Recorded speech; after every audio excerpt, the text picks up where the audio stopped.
Easter Sunday, 1945. For the U.S. forces off the coast of Okinawa, it is L Day. The L stands for landing, and it will be the largest joint amphibious assault mounted during World War II in the Pacific Theater. Over 1,000 ships and 500,000 troops. Like the invasions of Tarawa and Saipan, U.S. forces expect the Japanese to defend the beaches fiercely. To weaken the Japanese defenses, a fire support force of 10 battleships, 9 cruisers, 23 destroyers, and 177 gunboats fire on the beaches. At 0745, carrier-based aircraft bomb the beaches and nearby Japanese trenches. 30 minutes later, landing craft began moving toward the beaches. The supporting fire intensifies until minutes before the first wave lands. The anxious Americans expect fire from the Japanese, but there is none.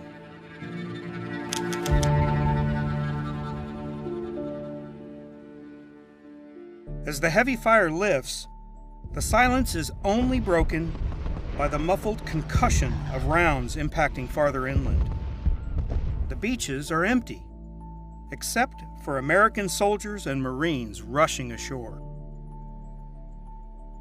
Within the first hour, more than 16,000 troops come ashore.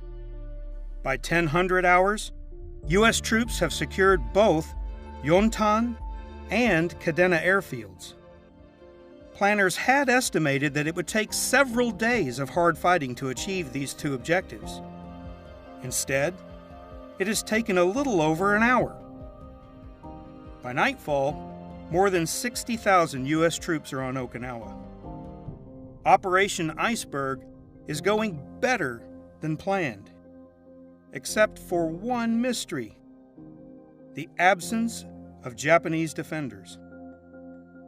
Instead of Japanese soldiers, U.S. troops encounter only civilians. The Okinawans inform the Americans that the Japanese army is out there somewhere.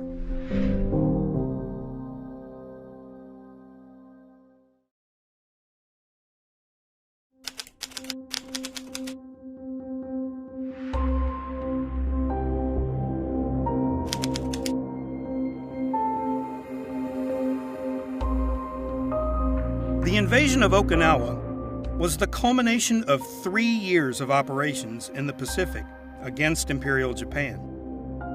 In March 1942, the newly formed British and U.S. Combined Chiefs of Staff issued a directive designating the Pacific Theater as an area of U.S. strategic responsibility. The U.S. Joint Chiefs later divided the Pacific Theater into 4 areas of operation: the Central Pacific, the Southwest Pacific, the South Pacific, and the North Pacific. U.S. planners developed a multi-campaign approach to press the Japanese on 2 fronts.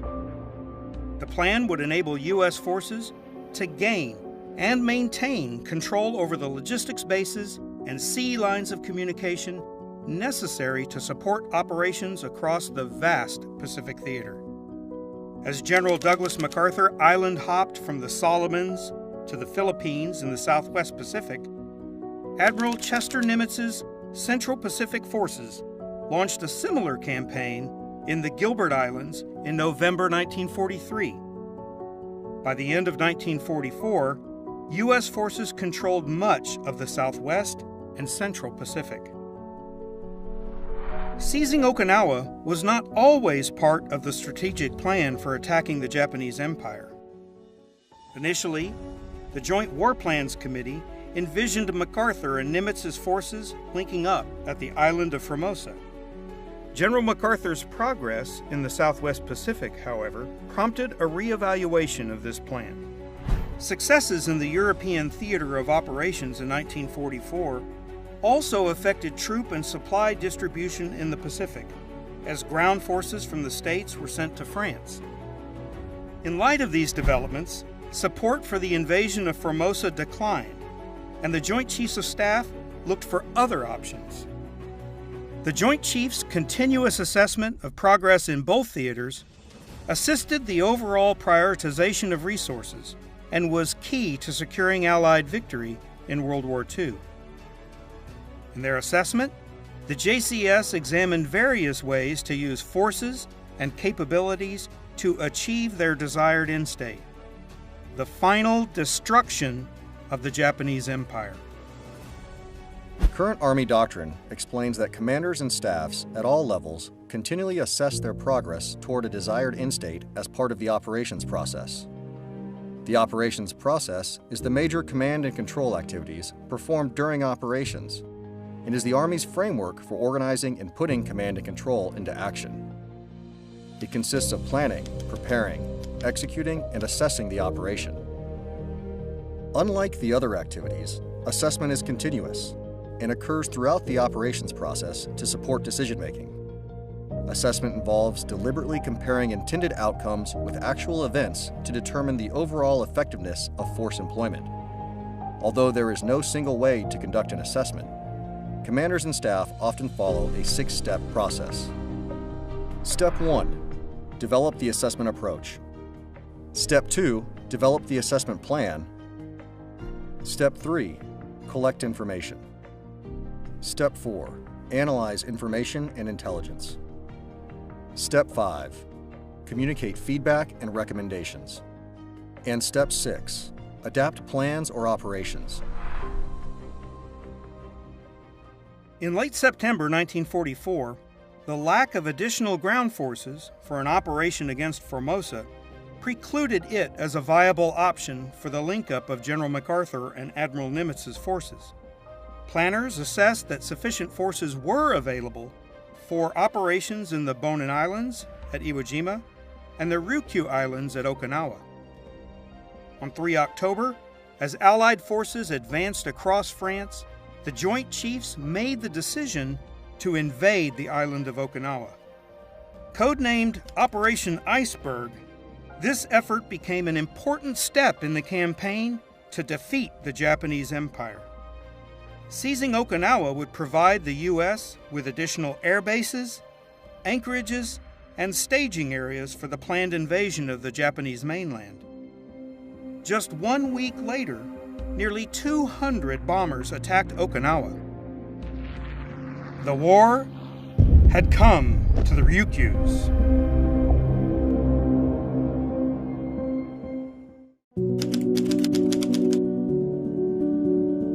The Ryukyus are an island chain extending southwest from Japan to Formosa. The largest island in the chain, Okinawa, offered the Allies yet another staging base for the final assault on Japan. As U.S. forces advanced across the Pacific toward the Ryukyus, their knowledge of the islands and the enemy situation remained incomplete. U.S. forces acquired limited intelligence from Japanese prisoners of war, interviews with former inhabitants of the Ryukyus, and through aerial reconnaissance. Unfortunately, this intelligence was often inadequate, particularly for terrain analysis and estimating enemy composition, disposition, and strength. Current Army doctrine explains that the commander plays a critical role in the intelligence process. The intelligence process generates information, products, and knowledge about an operational environment during planning, preparation, execution, and assessment. An operational environment, or OE, is a composite of the conditions, circumstances, and influences that affect the employment of capabilities and bear on the decisions of the commander.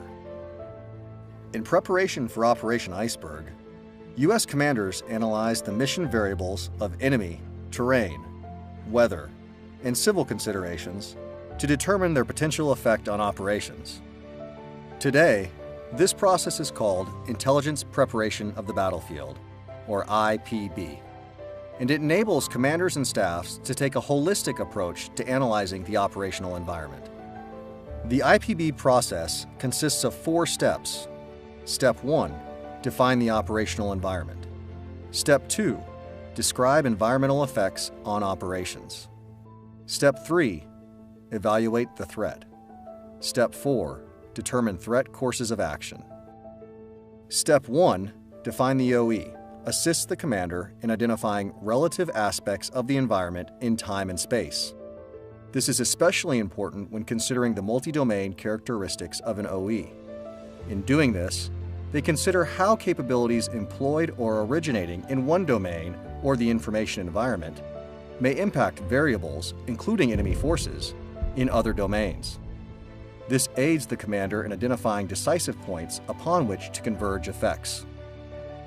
A decisive point is key terrain, a key event, a critical factor, or function that, when acted upon, enables a commander to gain a marked advantage over an enemy or contributes materially to achieving success.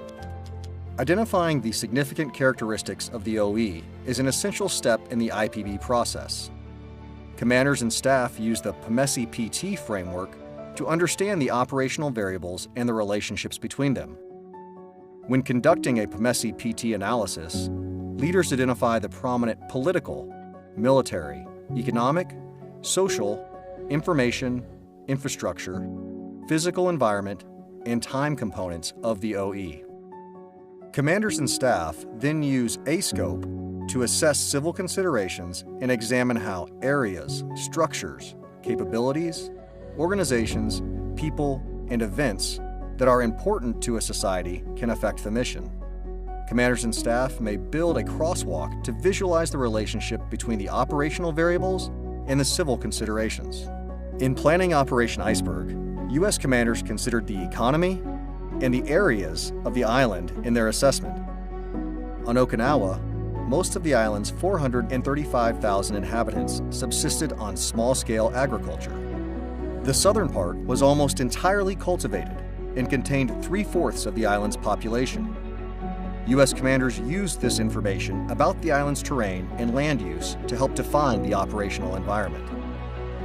For Step 2 of the IPB, Describe environmental effects on operations, the intelligence staff describes how the terrain, weather, and civil considerations may affect friendly operations, enemy forces, and the local population. For Operation Iceberg, the target map prepared by American intelligence represented all that was known of the terrain and Japanese defenses on Okinawa. This incomplete map was based on aerial reconnaissance obtained in the fall of 1944, 6 months before the planned invasion. To make up for the lack of imagery, the Navy sent a submarine to take photographs of Okinawa's beaches. The USS Swordfish, under Commander K.E. Montrose, left Pearl Harbor on 22 December 1944. 3 weeks later, the Navy lost contact with the Swordfish.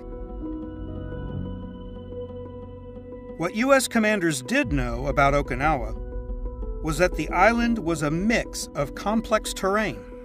Divided by the narrow Ishikawa Isthmus, the island's terrain differs greatly between north and south. The terrain in the north is rugged and mountainous. Southern Okinawa is a combination of limestone ridges and fertile valleys. When U.S. troops advanced from the beaches on L-Day, they found nearly every acre of arable land cut into small fields. Planners assessed that the most critical terrain for the operation would be in the south. The purpose of Step 3, Evaluate the Threat, is to understand how a threat can affect friendly operations. Although threat forces may conform to some of the fundamental principles of warfare that guide Army operations, these forces will have obvious, as well as subtle, differences in how they approach situations and solve problems. Understanding these differences is essential to understanding how an enemy force will react in a given situation. As U.S. forces approached Okinawa, the Japanese accelerated their defensive preparations. U.S. planners initially estimated that over 48,000 Japanese troops would defend Okinawa.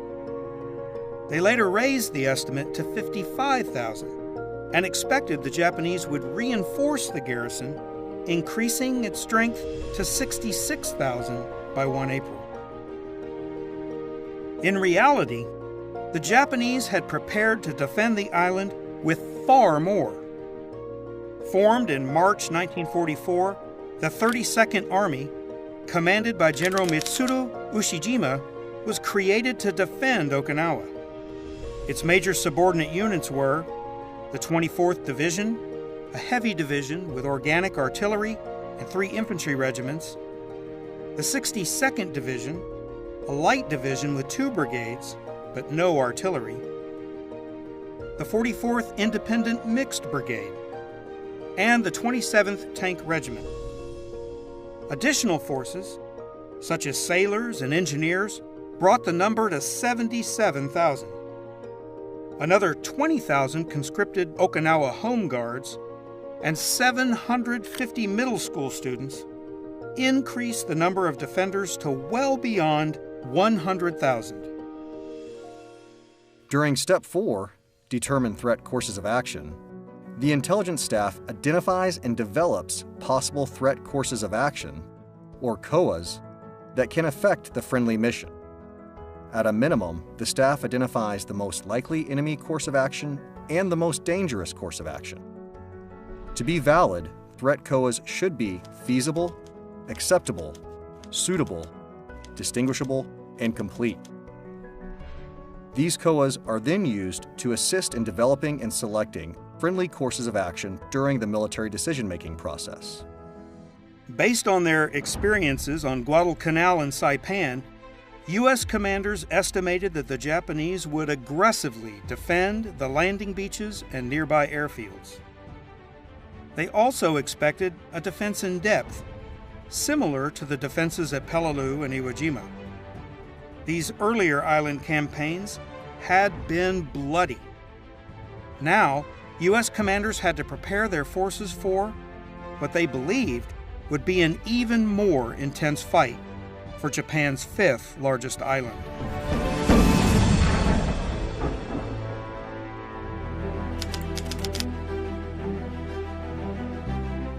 Admiral Chester Nimitz, Commander-in-Chief Pacific Ocean Areas, tasked Admiral Raymond Spruance, the commander of 5th Fleet and the Central Pacific Task Force, with planning and executing the first phase of Operation Iceberg. Admiral Spruance organized his fleet into 2 task forces. Task Force 50, which he personally commanded, consisted of 2 carrier strike groups, a British carrier strike group, Task Force 57, and an American fast carrier strike group, Task Force 58. Task Force 50 was a covering force, intended to provide the air, surface, and subsurface protection necessary to establish the maritime and air superiority needed to conduct the amphibious assault. The largest part of Admiral Spruance's command was Task Force 51, the Joint Expeditionary Force. Commanded by Vice Admiral Richmond Kelly Turner, this joint task force was responsible for seizing Okinawa and other islands in the Ryukyu chain. Task Force 51 was comprised of various Army, Navy, and Marine Corps forces organized into subordinate task forces. Task Group 51.2, the demonstration group, was an amphibious task force responsible for conducting an amphibious demonstration with the 2nd Marine Division. Task Group 51.3 served as the floating reserve and could only be committed with Admiral Nimitz's approval. Task Force 52, the amphibious support force, consisted of the logistics craft to support the landings. It also controlled the Western Islands Attack Group and its landing force, the 77th Infantry Division. An attack group is a subordinate task organization formed for operations in widely separated landing areas. The attack group is composed of units designated to transport, protect, land, and initially support a landing group. Task Force 53, the Northern Attack Force, was responsible for the northern beach sector and consisted of the Marine 3rd Amphibious Corps and its associated logistics and support ships. Task Force 54, the Gunfire and Covering Force, or in today's terms the Surface Fire Support Group, provided surface fire support for the landings and subsequent operations ashore.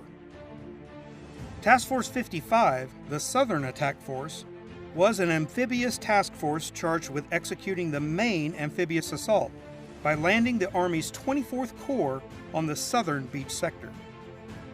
Task Force 56, commanded by U.S. Army Lieutenant General Simon Bolivar Buckner, Jr., was formed around the 10th Army and tasked with assuming operational control, or OPCON, of all land forces once the amphibious assault was complete. Activated in June 1944, 10th Army included both 3rd Amphibious Corps and 24th Corps, as well as its Tactical Air Force, which functioned as the Joint Force Air Component Command, or JFAC. Buckner also controlled the Naval Forces Ryukyus, which served as the Joint Force Maritime Component Command, or JFMCC, to control and protect the sea lines of communication around Okinawa. Although a thoroughly integrated joint force, 10th Army functioned as both the Joint Task Force Headquarters and the Joint Force Land Component Command, or JFLC, placing considerable demands on Lieutenant General Buckner. Thankfully, Buckner was aided by two seasoned Corps commanders. Major General John R. Hodge commanded 24th Corps, which consisted of the 7th and 96th Infantry Divisions. Hodge was a veteran leader of Guadalcanal, New Georgia, Bougainville, and Leyte. 3rd Amphibious Corps, commanded by Major General Roy Geiger, consisted of the reinforced 1st and 6th Marine Divisions. Geiger had led operations on both Bougainville and Guam. While 10th Army had never directed a campaign, its corps and divisions had all been combat tested before the invasion of Okinawa. Rounding out Task Force 56 was the Army's 77th Infantry Division, commanded by Major General Andrew D. Bruce, and two divisions in floating reserve, the Army's 27th Infantry Division under Major General George W. Greiner, and the Marine 2nd Division under Major General Thomas E. Watson. In all, 10th Army marshaled approximately 183,000 service members. Of these, 116,000 troops were scheduled to land on 1 April 1945.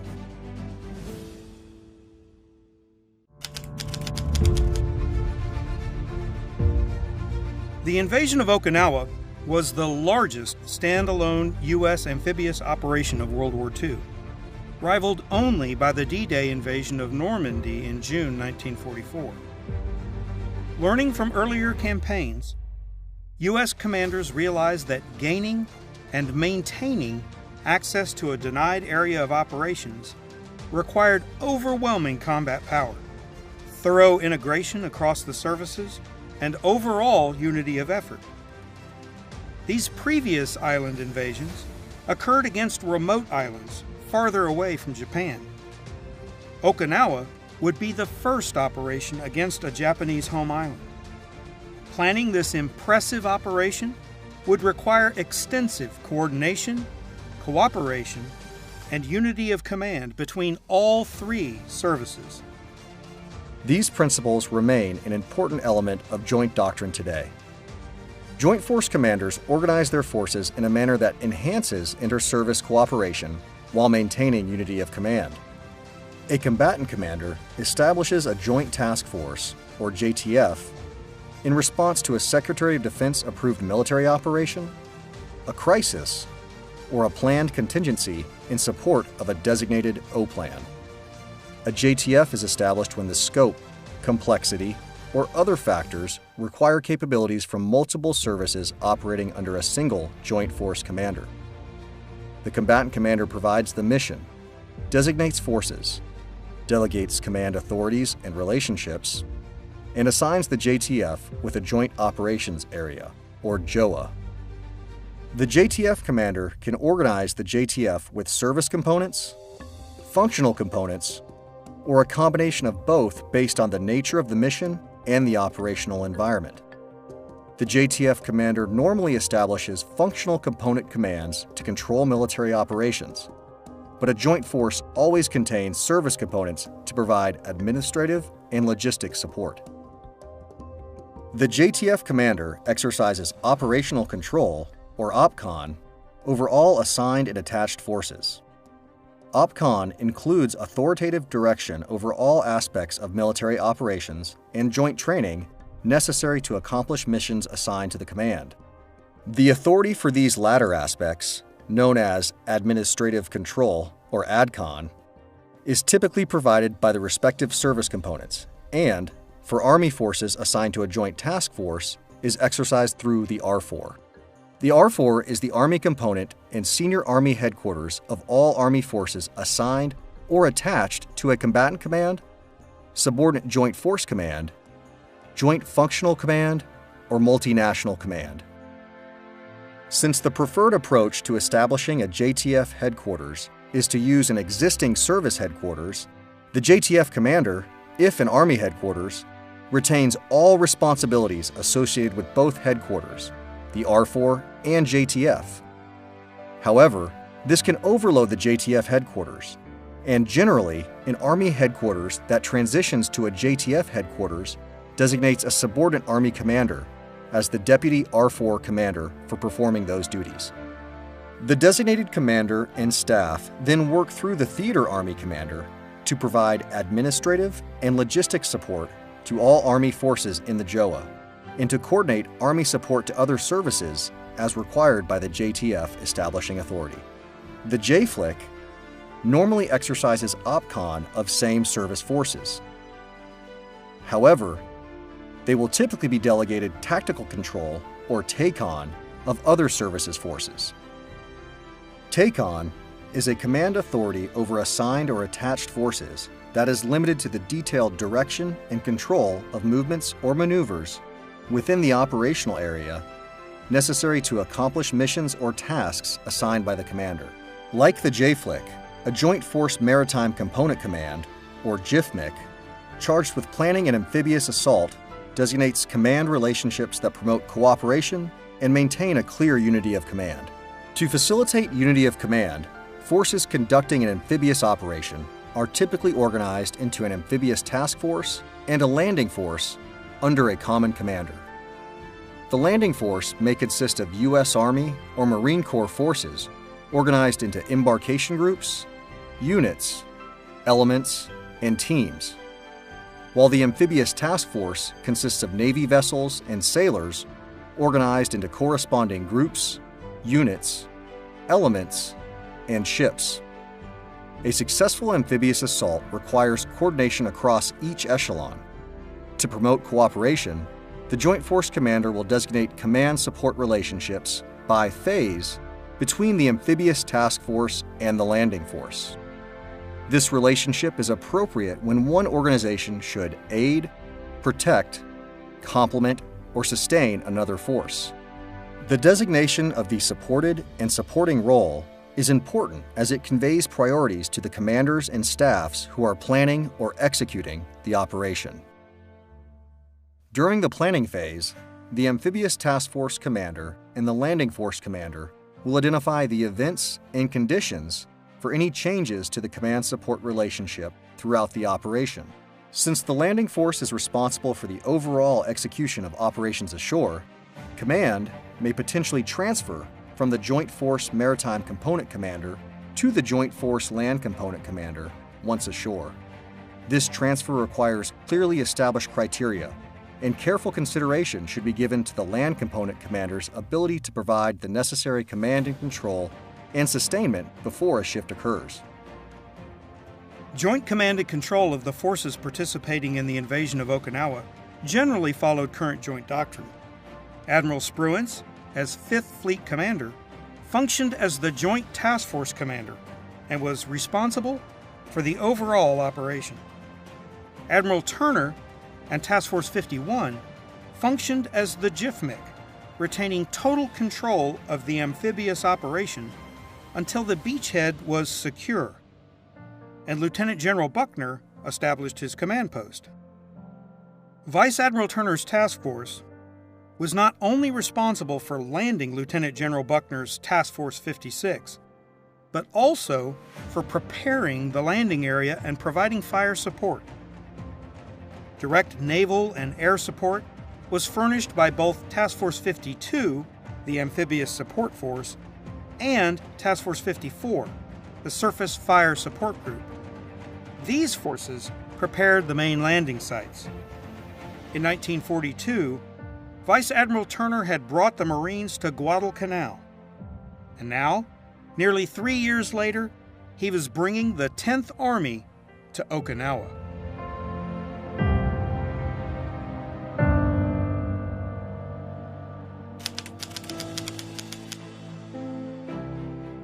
Initially, the Joint Chiefs of Staff planned for the invasion to occur on 1 March 1945. But before the invasion of Okinawa could begin, General Douglas MacArthur had to liberate Luzon in the Philippines, and the Navy and Marines had to seize Iwo Jima. The success of these two operations would free up the landing craft and ground forces necessary for Operation Iceberg. When developing their concept of operations, commanders first visualize the decisive operation that directly accomplishes the mission.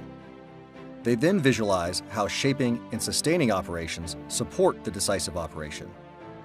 The decisive operation prioritizes effort and is the focal point around which the plan is developed. A shaping operation is an operation at any echelon that creates and preserves conditions for success of the decisive operation through effects on the enemy, other actors, and the terrain. Shaping operations may occur throughout the area of operations and involve any combination of forces and capabilities across multiple domains. Commanders may designate multiple shaping operations.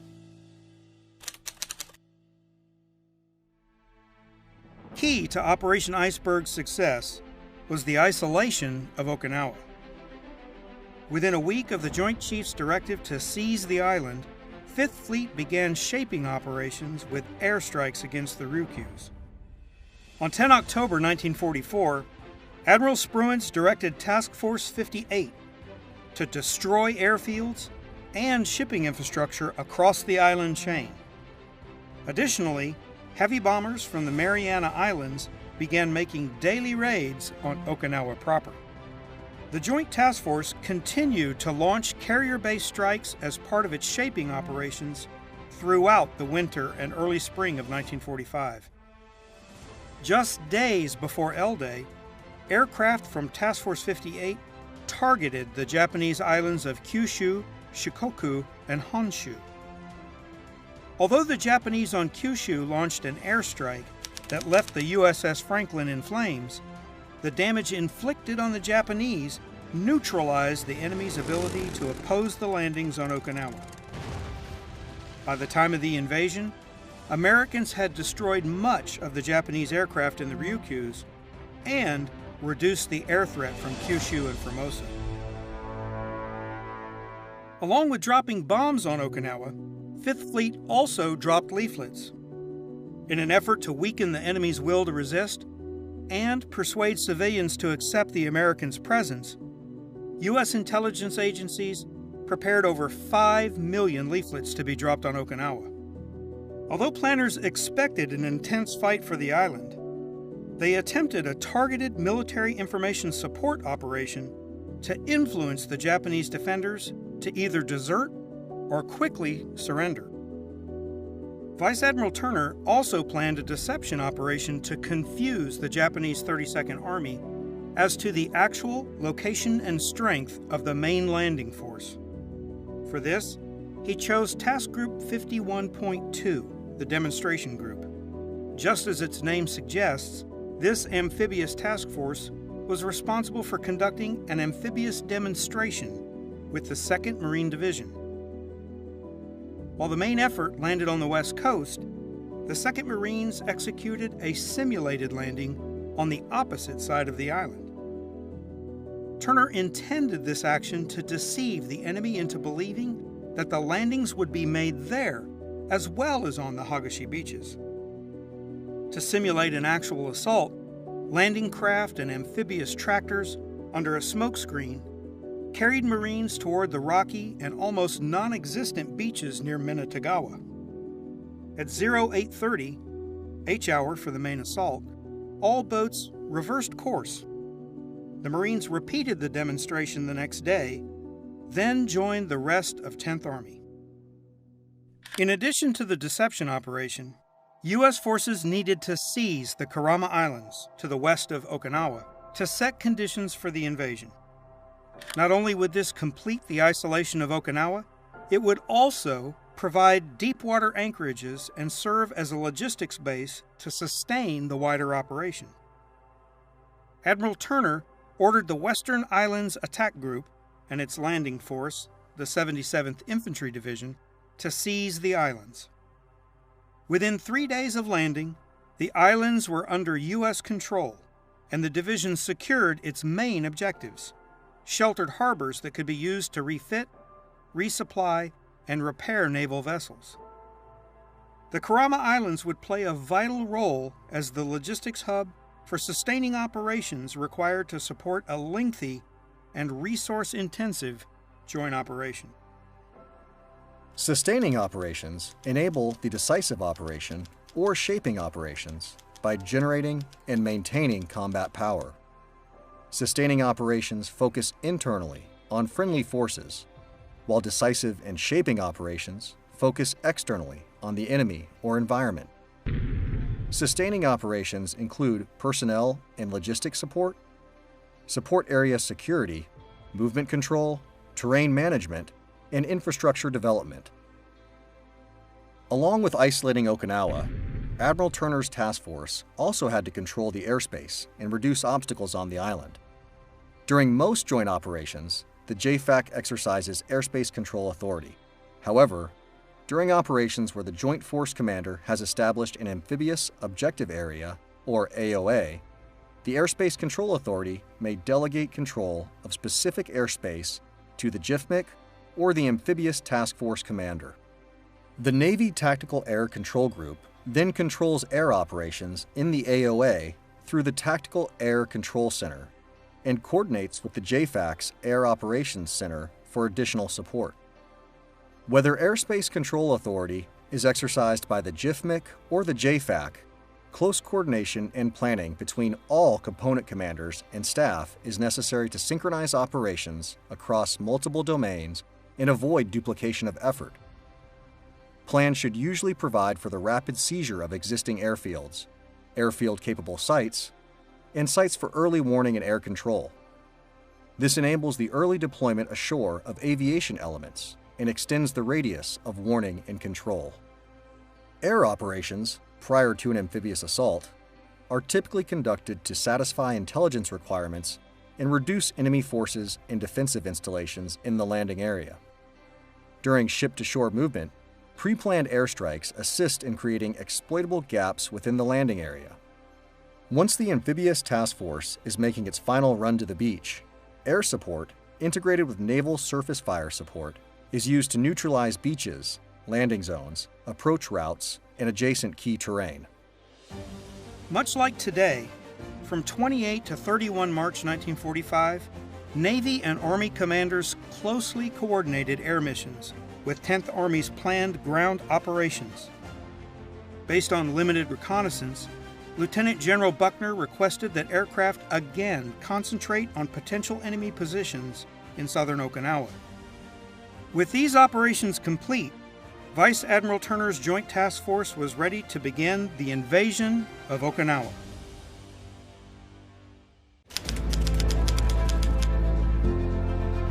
Current Army doctrine explains that Joint Force Commanders require Army units that can defeat the enemy and dominate land portions of the Joint Operations Area. Winning in this environment requires the Theater Army to set the theater and assist Army forces in the fight.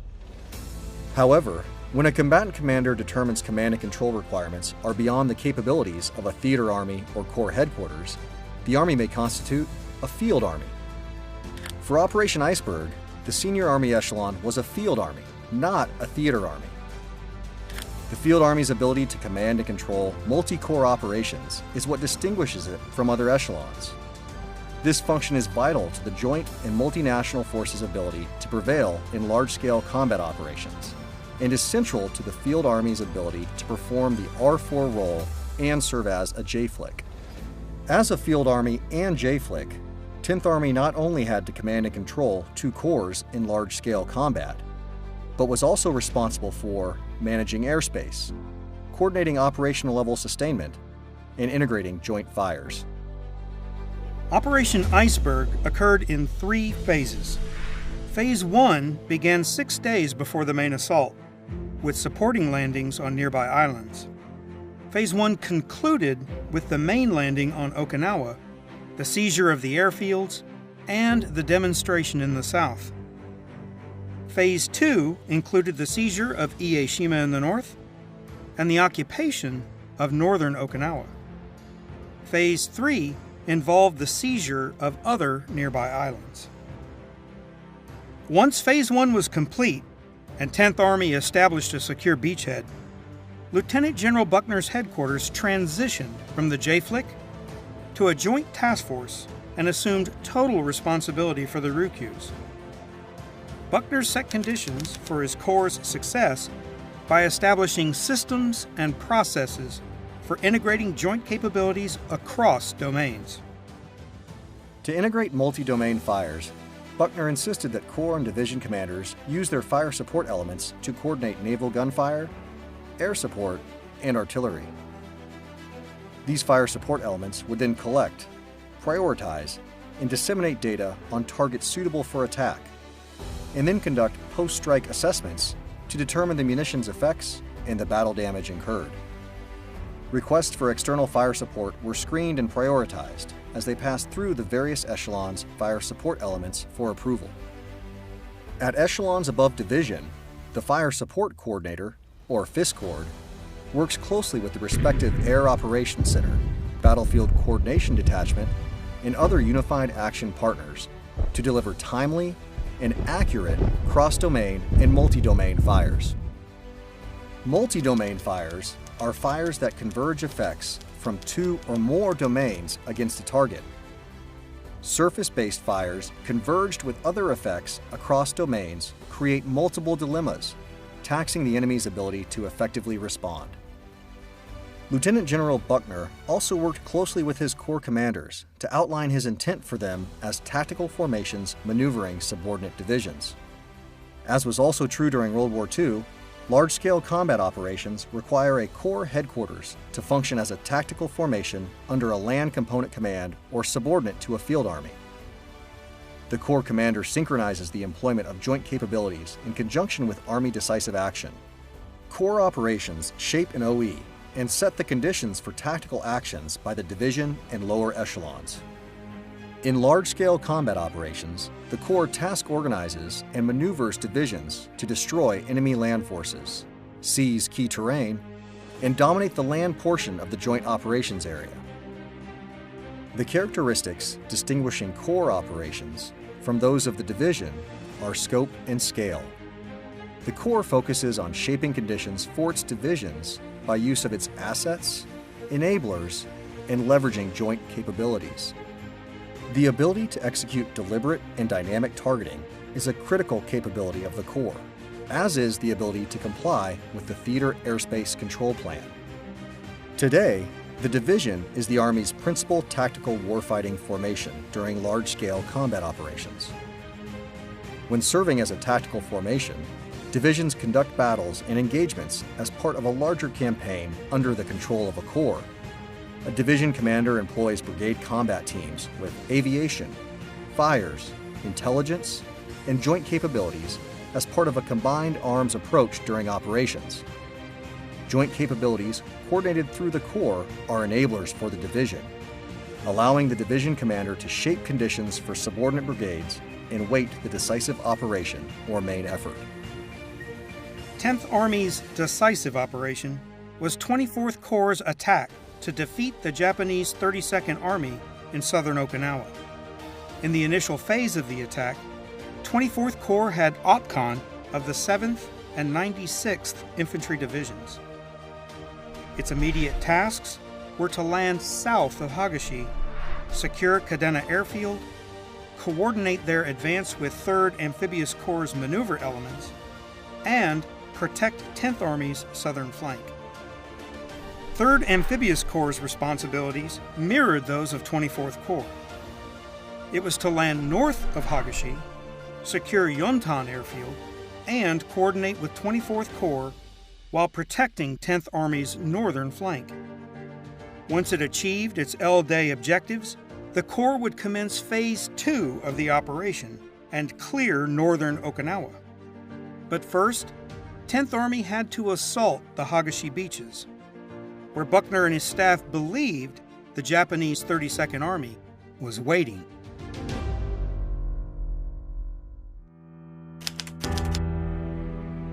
The northern and southern attack forces arrived off the west coast of Okinawa early on 1 April 1945. The day was bright and cool, approximately 75 degrees Fahrenheit.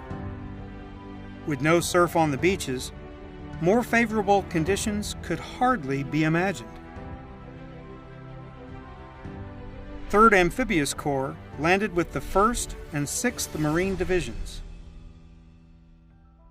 24th Corps landed with the 7th and 96th Infantry Divisions. The 6th Marine Division was to capture Yontan Airfield first, and then advance to the Ishikawa Isthmus to secure the beachhead in the north by L+15. The 1st Marine Division was to advance across the island to the east coast, cutting the island in two. South of the Corps boundary, the 7th Division was to seize Kadena Airfield and then advance to the east coast as well. The 96th was tasked with capturing the high ground above the beaches before moving along the coastal road to secure the beachhead in the south by L+10. U.S. commanders expected all of this to take several days, but both corps had achieved their objectives in only a few hours. Before darkness fell on L-Day, 10th Army had secured the Hagashi beaches, captured both airfields, and expanded the beachhead. As the Americans landed, the Japanese laid in wait along heavily fortified defensive lines in southern Okinawa.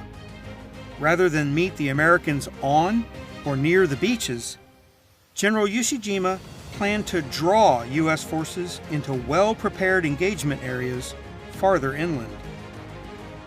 On both Peleliu and Iwo Jima, the Japanese defenders had used caves and tunnels in their defenses. Similar to Okinawa, these defenses remained largely untouched by U.S. naval gunfire and airstrikes. The island's caves and ridges greatly enhanced survivability and provided excellent observation and fields of fire for the defenders. On Okinawa, the limestone and coral, reinforced with concrete and wood, produced strong, almost impenetrable defenses that required attacking U.S. forces to develop new tactics and weapons to defeat them. The Japanese 32nd Army also constructed a complex tunnel system throughout the southern half of the island. This Naha, Shuri, Yonabaru line, later known simply as the Shuri line, was where the bulk of the 32nd Army awaited the American attack.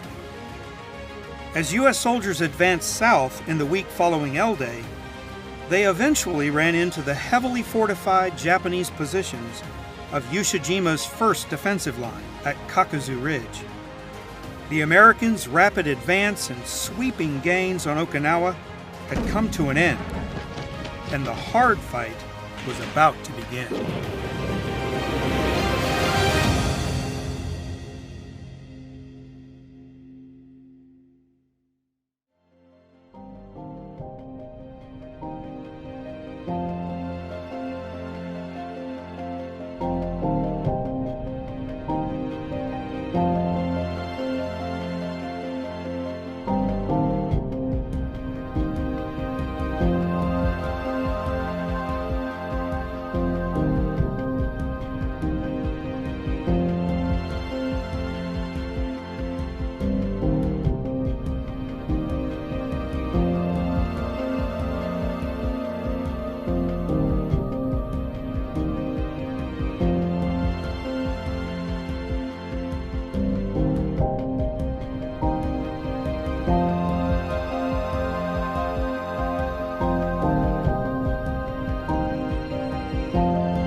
We beat off attack after attack.